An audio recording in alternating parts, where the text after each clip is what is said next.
Hola, mi nombre es Camila Valdés, estudiante de antropología. El texto que trabajé se llama La organización social y los diarios de campo de La Guajira, escritos por la antropóloga colombiana Virginia Gutiérrez de Pineda. El estudio se desarrolla en una época en que los guajiros conservaban su organización tradicional basada en normas propias de justicia, en un parentesco o en una autoridad clánica. Los guayú seguían aplicando sus formas de orden, que eran frecuentes en las prácticas como la servidumbre y la esclavitud indígena, y que trataban un fenómeno donde los sistemas sociales guayú seguían vigentes, no como reliquias, sino que eran como parte de su vida cotidiana. En el periodo en el que se ubica la historia o en el que se relaciona, eh, la historia se ubica en el siglo XX, cuando aún existían formas tradicionales de esclavitud y de servidumbre dentro de la sociedad guajira, en los guayús. Aunque estaban esas normas de ellos prohibidos, ellos seguían haciendo sus prácticas que eran aceptadas dentro de su mismo sistema normativo guayú, como mecanismos de control social o castigos de compensación entre clanes. La explicación del contexto histórico es que la pregunta dice qué hechos o procesos de acontecimientos históricos se reflejan en la novela. Es que el texto o la investigación etnográfica refleja cómo la sociedad guayú ha mantenido sistemas normativos propios que ellos han creado, cómo existen formas de subordinación o cómo la esclavitud y la servidumbre guayú como respuestas culturales a los conflictos interclánicos, como castigos, deudas o como situaciones de hambre cuando les tocaba vender o hacer intercambios con animales, cuando vendían a las mujeres, vendían a los niños. Eso pertenece, como ya lo dijimos, al siglo XX y se recogen las observaciones hechas por los autores durante sus investigaciones, que funcionaban dentro de esa sociedad wayuu, como formas tradicionales de justicia, que como la esclavitud indígena o la servidumbre. ¿En qué aspectos sociales, políticos o culturales se muestran o se surgen en la historia? Se muestra como los aspectos sociales, como el parentesco, que si mi madre era esclava, yo nací para ser un esclavo.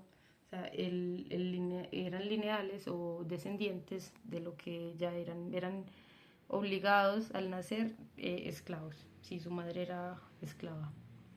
En lo político, el control social que se ejerce a través del resarcimiento, sin una intervención estatal, o sea, era lo de ellos, sus normas, su clan, su pueblo. En lo económico se evidencian prácticas como la venta de ciervos, que eran utilizados para el pastoreo y el comercio en zonas especialmente como Maicao.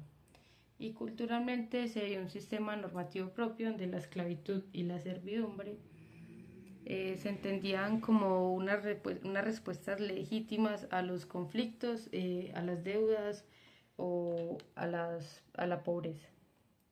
En el texto también se reflejan hechos como la existencia de la esclavitud indígena o la institución social legítima entre los guajiros, que es originada por conflictos entre ellos, entre clanes, como conflictos como el robo, como agresión, incluso cuando no tenían cómo pagar, pagaban con la vida solo como por no volverlo esclavo del otro. La servidumbre también se describe como el resultado de la pobreza, como una deuda o una venta voluntaria, especialmente en tiempos de sequía. Y se muestran estas formas de subordinación, que no fueron impuestas, sino que hacían parte de un sistema cultural de ellos. La reflexión que a mí me deja el texto es que es interesante ver cómo dentro de un orden cultural guayú las formas de esclavitud, la servidumbre no eran vistos como anomalías, sino como unas soluciones legítimas a los conflictos de ellos. Me parece importante o interesante el texto porque muestra una forma de organización social distinta a la que impone un Estado. basadas en normas propias, en normas que ellos crearon. Me parece interesante ver cómo la justicia se ejerce sin de pronto castigos físicos, eh, en un contexto que nos ayuda a entender que las culturas no son estéticas ni lineales y que pueden contener prácticas funcionales, pero también profundamente desiguales. Analizar esto nos permite pensar críticamente sobre el poder que tienen los sistemas dentro de las culturas. Y por último, ¿qué elementos de este contexto tienen una resonancia hoy? Aunque no existe la esclavitud como lo existía en el siglo XX, todavía existen huellas desiguales entre clanes. La pobreza estructural existe, la venta del trabajo por la necesidad también, persiste la autonomía cultural wayú y el uso del resarcimiento como una forma de justicia y que muestra un sistema normativo propio que sigue vivo en la atención de un Estado y en los cambios sociales.